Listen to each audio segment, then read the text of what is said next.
Okay, तो सबसे पहले तो जो मोमेंटम पिछले दिनों के मार्केट के अकॉर्डिंग हम लोगों ने एक्सप्लेन किया था वो एग्जैक्टली वैसा ही चला कि मार्केट नीचे आया।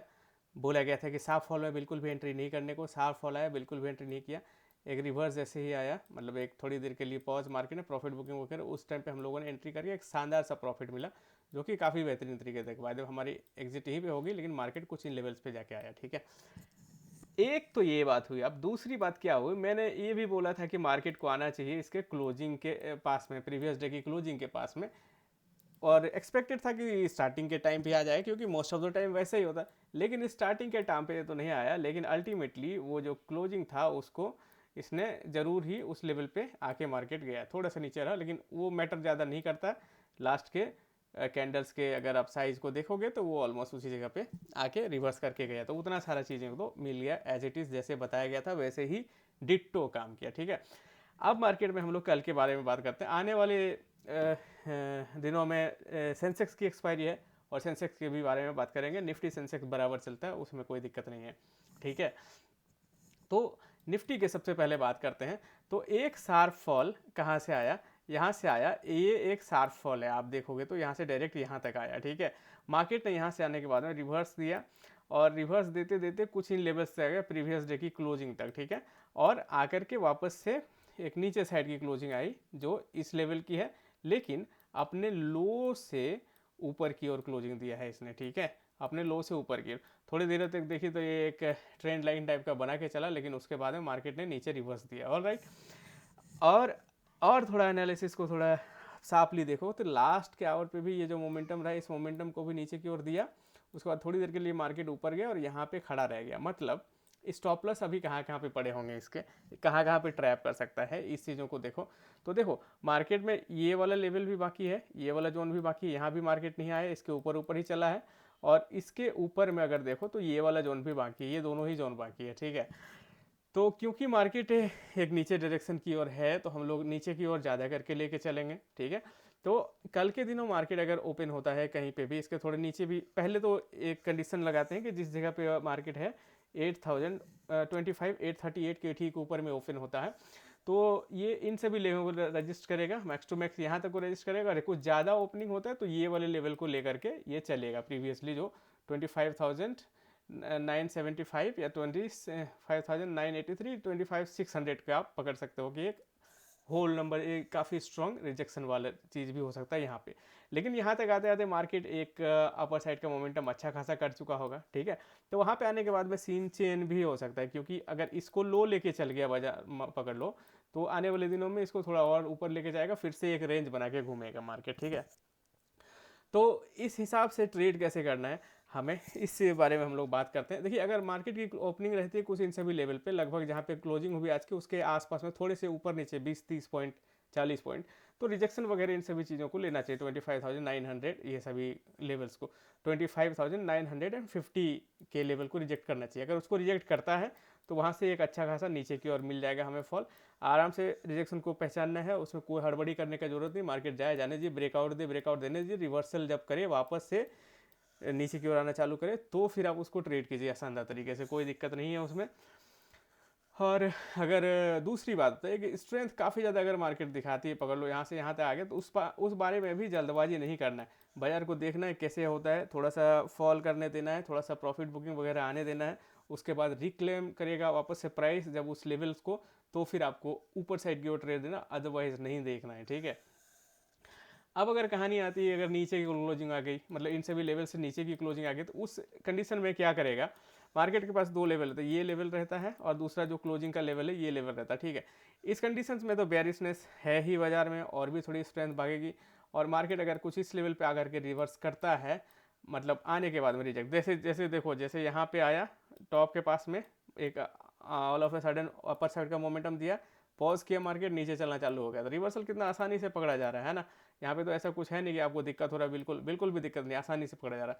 सेम उसी तरह से इस सभी लेवल्स पे अगर आते हैं प्राइस, और नीचे की ओर फॉल करता है, तो फिर से वापस ऊपर की ओर आएगा, क्लोजिंग को बहुत ही ज़्यादा रिस्पेक्ट करेगा, वापस रिवर्स देते वक्त आप फिर इसको सेल करके चल सकते हैं, यहाँ पे आपका आराम से बन जाएगा। ठीक है, तो क्या हुआ, एक लोअर साइड का ओपन होने के बाद में क्लोजिंग को रिस्पेक्ट करके सेल करेंगे, वो भी चीज़ें हमें बिल्कुल पता चल गई। ठीक है, अगर यहाँ पे नहीं रहता और मार्केट ऊपर ही चलता चला जाता तो फिर उसके ये सभी लेवल्स बनेंगे और ये सब लेवल पे भी आराम से सेल कर सकते हैं। इन सभी लेवल पे ख्याल यही रखना, मान लो 900 के ऊपर की क्लोजिंग दे जाएगा तो वापस से जब ये 900 के नीचे आए तो ट्रेड करना है, उसके 950 के आसपास का स्टॉप लॉस लगेगा, उससे ज़्यादा का स्टॉप लॉस नहीं चलेगा। और अगर इसको एक सस्टेनेबिलिटी दिखा जाए, सस्टेनेबिलिटी कैसे दिखाता है ये भी चीज़ मैं बताता हूँ। जैसे मान लो यहाँ तक मार्केट टेस्ट किया, ठीक है, वापस रिवर्स किया, रिवर्स करने के बाद में थोड़ी देर के लिए ऊपर गया मार्केट, लेकिन फिर से उसको नेग्लेक्ट करके पूरी तरह से उसको उस प्राइस को खा गया, तो ये एक सस्टेनेबिलिटी कहलाती है, ठीक है। इस तरह के पैटर्न्स वगैरह बने तो वहाँ पे आप वापस से नीचे की ओर जा सकते हैं, ठीक है। इन लेवल्स पे कैसे नीचे जाएंगे ये भी पता है हमें, नीचे की ट्रेड ओपनिंग मिली, ऑल ऑफ सडन अगर अपर साइड का मोमेंटम हुआ उस समय कैसे नीचे जाना ये भी पता है, ठीक है।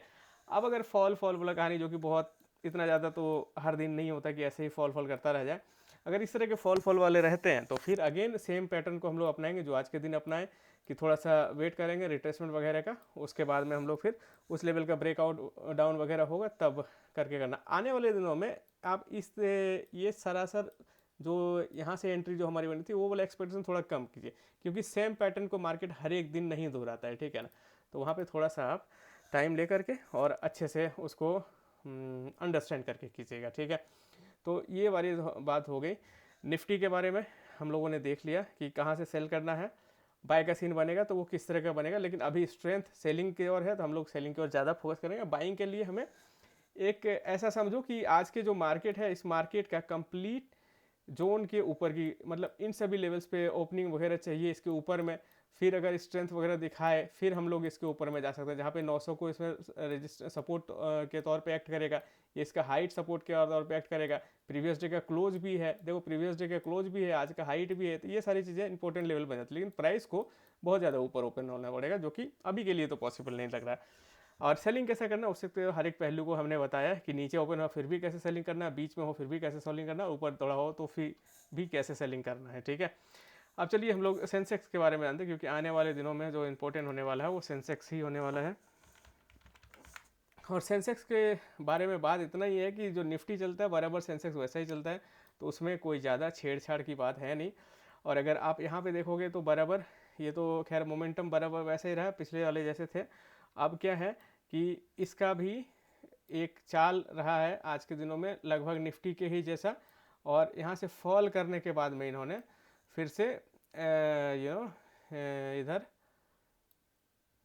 एक जो बॉटम बनाए वो बॉटम के और इसके बीच में कोई ज़्यादा डिफरेंस नहीं, उतना ही डिफरेंस है जो निफ्टी या फिर उससे भी थोड़ा कम ही, ठीक। तो इसका भी कंडीशन सेम वैसा ही रहेगा निफ्टी के जैसा। अगर क्लोजिंग जहाँ पे होती है, क्लोजिंग के नीचे अगर रहता है प्राइस तो नीचे नीचे चलता चला जाएगा, और हाइट में जाने के लिए आज के दिनों को रेंज को पूरी तरह से ब्रेक करके ऊपर जाना पड़ेगा मार्केट, और सेम जैसा निफ्टी को बताया गया वैसा ही इसको भी ट्रेड करना है। इसके बस लेवल 25,000 वाले बनते हैं, इसके 84,000 वाले बनेंगे, लेकिन जैसे 84,900 आप समझो इसको 950 के ऊपर प्राइस रहता है तो आप उसे सेलिंग बाइंग करके चलेंगे, जिस तरह से रिजेक्शन वगैरह मिले, लेवल्स का रिक्लेमिनेशन वगैरह मिले, और अगर उसके नीचे में जहाँ पर तक भी प्राइस रहेगा वो फिर एक सेलिंग के लिए ही जाएगा, ठीक है।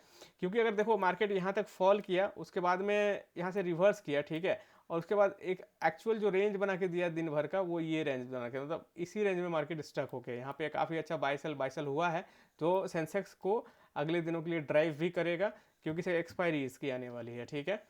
ये चीज़ें क्लियर है। अगर हम बैंक निफ्टी की बात करें तो बैंक निफ्टी आज का हीरो था इनको यहाँ से ऊपर ले जाने में, ओके। और उसका कहानी कैसा है, तो बैंक निफ्टी का चार्ट जो है वो आज के हिसाब से क्लोजिंग जो है वो अपर लेवल का होके रखा हुआ है यहाँ पे देखें तो एक इंपॉर्टेंट फैक्टर जो प्राइस ड्रिवन अपर साइड का ड्राइव करने का बनता है वो बैंक निफ्टी बनता है। बैंक्स वगैरह में ठीक ठाक वॉल्यूम वगैरह है जो कि ऊपर की ओर खड़े हैं, और दूसरे और भी हैं कि प्रीवियस डे की जो ये लेवल्स वगैरह इसको तो इसने आसानी से खाया, और फिर जो एक रीसेंट फॉल जो आया था उसको और उसके ठीक ऊपर के फॉल को ये रिस्पेक्ट करा हुआ है मार्केट है वहाँ पे, उसके बाद में नीचे आया हो। तो अगेन इसका अगर ओपनिंग इसका भी नीचे रहता है तो इन सभी लेवल पे ये सेलिंग के लिए जाएगा, और अगर ऊपर की ओर रहता है तो फिर सेम पैटर्न इसमें बनेगा। तो दिन के पूरे ऊपरी भाग में अगर मार्केट खुलता है तो रिजेक्शन वगैरह पे आप बाय करके चल सकते हो, अदरवाइज नीचे खुले तो भी ये वाला रेजिस्टेंस बनेगा इसके क्लोजिंग, अगर बहुत ही नीचे खुल जाए तो भी ये क्लोजिंग बनेगा, जो कि होने वाला इतना है आसानी से है नहीं, बाकी होने का तो कुछ भी हो सकता है। अंडरस्टैंड कर रहे होंगे आप लोग मुझे आज था कि मैं काफ़ी बेहतर तरीके से थोड़ा सा मार्केट को पीछे ले जाके बताऊं। जैसे इन सभी मैं यहाँ पे जैसे अगर दिखाऊं तो मैं पूरा प्राइस एक्शन को अच्छे से समझाना चाहता था, लेकिन थोड़ा टाइम और वीडियो का लेंथ काफ़ी ज़्यादा हो जाएगा, इसलिए ये हम अलग वीडियो में बताएंगे जहाँ पे मैं आपको पूरा ये चाल को बताऊंगा निफ्टी का कैसे करके, या बैंक निफ्टी किसी भी का स्टॉक हो या इंडेक्स हो, चाल को कैसे आप बहुत ही आसानी से समझ सकते हो। थोड़ा सा टाइम टेकन है, लेकिन 2-4 वीडियो में क्लियर हो जाएगा। ओके, जो अच्छे से सीखेगा उसके लिए। Thank you so very much. मिलते हैं फिर नेक्स्ट वीडियो में आप सभी से, और अपने थॉट्स को ज़रूर कुछ बताना, और सीखना है अच्छे तरीके से, और सीखने में डाउट्स तो ज़रूर आते हैं, तो अपने डाउट्स को ज़रूर पूछना कमेंट सेक्शन में अपने, मैं उसको पूरा क्लियर करूँगा, ठीक है। और इस प्राइस सेक्शन को तो मैं 100% बताता हूँ कि मैं पूरा ही मजबूती से आप लोगों को सिखा दूंगा। बस थोड़ा सा टाइम है, और इसमें थोड़ा सा टाइम लगेगा भी, क्योंकि ये थोड़ा एक एक्स्ट्रा इसके क्लासेस वगैरह टाइप का बनेंगे, जो मैं आप सभी को बता दूंगा पक्का ही, कोई दिक्कत नहीं है। Thank you so very much. मिलते हैं नेक्स्ट डे के वीडियो में। Stay safe while trading. Stop loss को फॉलो करो, अपने नियम को अच्छे तरीके से फॉलो करो। Thank you so very much guys.